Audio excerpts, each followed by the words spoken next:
Сәлеметсіздер ме оқушылар, біздің бүгінгі тақырыбымыз денсаулық және қоршаған орта. Оқу мақсаты сөйлем соңында және сөйлем ішінде қойылатын тыныс белгілерін дұрыс қолдану.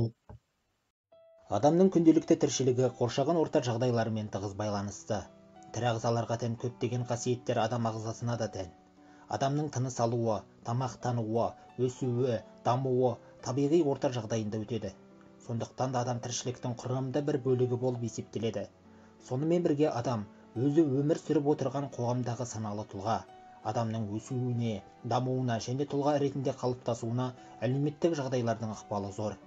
Басқа ағзалар белгілі табиғи орта жағдайында тіршілік етуге бейімделген. Адам барлық табиғи орта жағдайларында тіршілік ете алады. Өзіне қажетті жағдайларды саналы түрде жасап алуға қабілетті.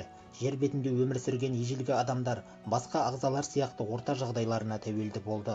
Қоғамның даму дәрежесіне сәйкес адамның табиғатқа тәуелділігі бірте-бірте бәсеңдей бастады. Адам табиғатты мақсатына қарай саналы түрде өзгертті.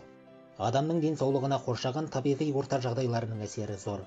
Адамға демалатын ауаның, күнделікті пайдаланатын ауыз судың, тағамның таза болуының маңызы ерекше. Адамның мұқият ойланбай жасаған кейбір іс-әрекеттері денсаулығына зиян.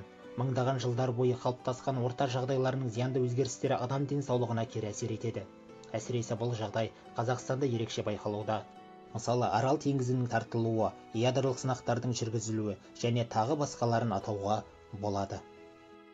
Адам денсаулығына өмір сүру салтын дұрыс ұстануы да әсер етеді. Темекі тарту, ішімдікті пайдалану, дұрыс тамақтанбау және тағы басқа жағдайлардан адам денсаулығы бұзылады.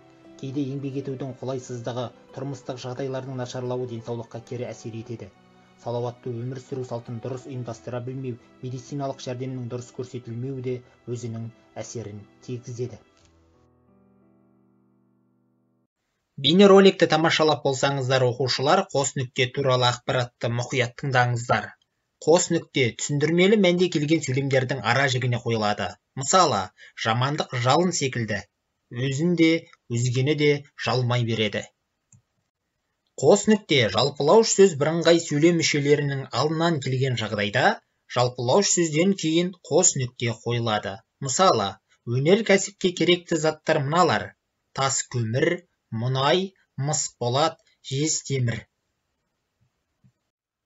Қос нүкте төл сөзбен автор сөзінен кейін келгенде, автор сөзінен соң қос нүкте қойылады. Мысалы, Абай былай деді: баланың жақсысы қызық, жаманы күйік.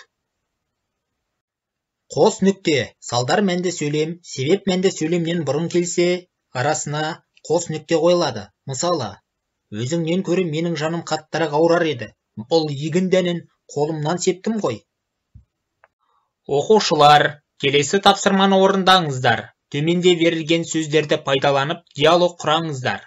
Денсаулық, дәрумендер, қайнатылған су, тазалық, ағза, дұрыс демалу. 10-12 тілдесім болуы және сөйлем ішінде қос нүкте кездесуі керек.